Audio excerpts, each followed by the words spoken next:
We are now 1 year out from the pivotal 2024 election topping the ballot, the race for the White House. Jay O'Brien looks at the status of the race.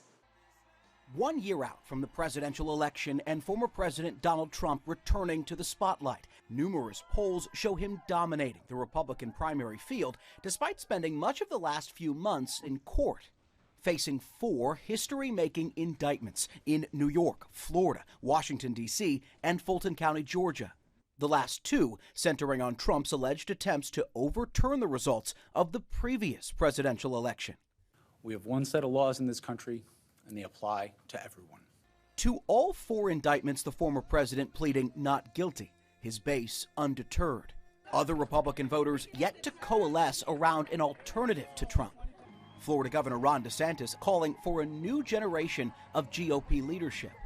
Donald Trump is missing in action. White House hopefuls like Nikki Haley, Tim Scott, and Vivek Ramaswamy trying to stand out to primary voters. I think the party needs a new generational leader. We've lost the last 7 out of 8 popular votes for president, and that's nothing that we should be proud of.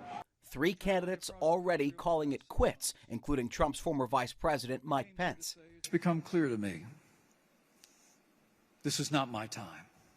Meantime, President Biden's poll numbers are sagging. 538's polling average shows 53% of Americans disapprove of his job performance.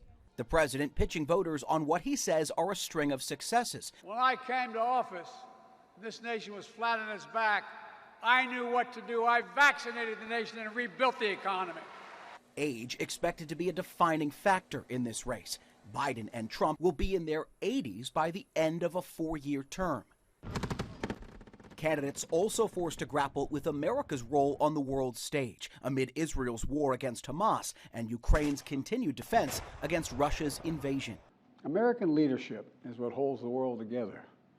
The U.S. Congress should refuse to authorize a single additional payment of our depleted stockpiles. Back home, while inflation has cooled and salaries and employment are rising, recent ABC News polls finding a majority of Americans disapprove of President Biden's handling of the economy.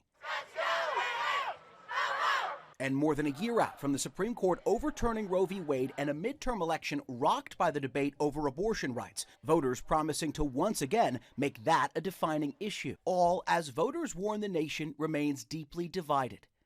Jay O'Brien, ABC News, Washington.